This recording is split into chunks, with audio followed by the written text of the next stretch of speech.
Welcome to everyday cooking. இன்னும் எங்கள் சேனலுக்கு சப்ஸ்கிரைப் பண்ணாமல் இருக்கிறீங்களா? மறக்காமல் கிளிக் பண்ணுங்கள் சப்ஸ்கிரைப் பட்டனையும் பெல் ஐக்கானையும். எப்போது எங்களோட கனெக்டடாக இருங்க அண்ட் சப்ஸ்கிரிப்ஷன் ஃப்ரீ. இன்றைக்கி நம்ம சேப்பங்கிழங்கு ஃப்ரை எப்படி செய்யுதுன்னு பார்க்கலாம். இந்த கிழங்கு செலக்ட் பண்ணும்போது ரொம்ப குட்டியாகவும் இல்லாமல் ரொம்ப பெருசாகவும் இல்லாமல் பார்த்து செலக்ட் பண்ணுங்கள். இந்த மாதிரி மீடியம் சைஸ் இருந்தால் கரெக்டாக இருக்கும். அதே மாதிரி ஒரு 10 நிமிஷம் நல்லா தண்ணியில் ஊற வைங்க. அப்போ தான் அழுக்கெல்லாம் ஈஸியாக வெளியில் வரும். இந்த கிழங்கு நான் ஆல்ரெடி ஊற வச்சு க்ளீனும் பண்ணிவிட்டேன். இதை ப்ரெஷர் குக்கருக்கு மாற்றிடலாம். கிழங்கு முங்குற அளவுக்கு தண்ணி விடுங்க. தண்ணி விட்டுட்டு கொஞ்சமாக உப்பு ஆட் பண்ணிக்கோங்க. இதை இப்போது க்ளோஸ் பண்ணி கரெக்டாக 2 விசில் விடுங்க. 2 விசிலுக்கு மேலே விட்டுறாதீங்க, குழஞ்சிரும்.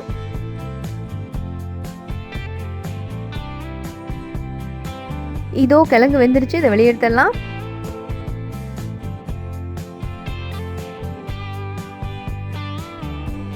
இது குழையாமல் நல்லா பக்குவமாக வெந்திருக்கு. ஆனாலும் தோல் ஈஸியாக உரிக்க வரும்.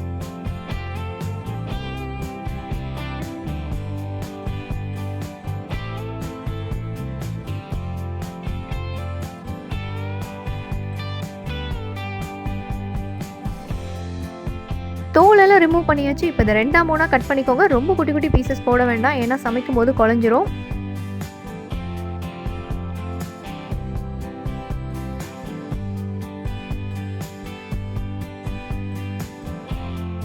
இதோ கட் பண்ணியாச்சு. இப்போ இதை மசாலாலாம் போட்டு மேரினேட் பண்ணலாம். ஒரு 1/4 டீஸ்பூன் மஞ்சள் தூள், தேவையான அளவு உப்பு, ஒரு 1/2 டீஸ்பூன் போதும்.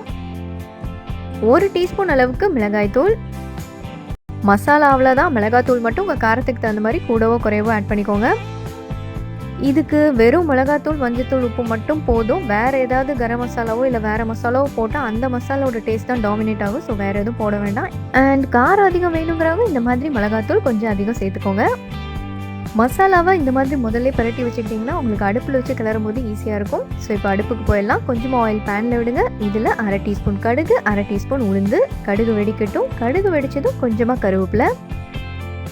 கருவேப்பிலையாக லைட்டாக வறுப்பட விடுங்க. அப்போ தான் அதோட ஃப்ளேவர் நல்லா இறங்கும். அதுக்கப்புறம் நீங்கள் மேரினேட் பண்ணியிருக்க அந்த கிழங்கு ஆட் பண்ணிடலாம்.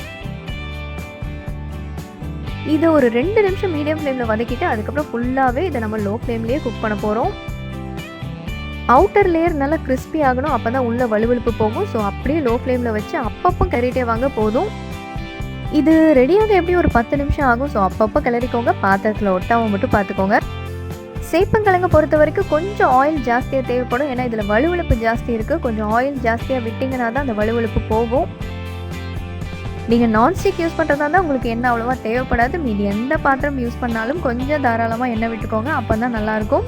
இதோ இங்கே வறுப்பட்டுருச்சு, வெளியெடுத்துடலாம். ஸோ சேப்பங்கிழங்கு ஃப்ரை இங்கே சூப்பராக ரெடி ஆகிடுச்சு. வேறொரு இன்ட்ரெஸ்டிங்கான ரெசிபியோடு உங்களை சந்திக்கிறோம். மறக்காமல் எங்கள் சேனலுக்கு சப்ஸ்கிரைப் பண்ணுங்கள்.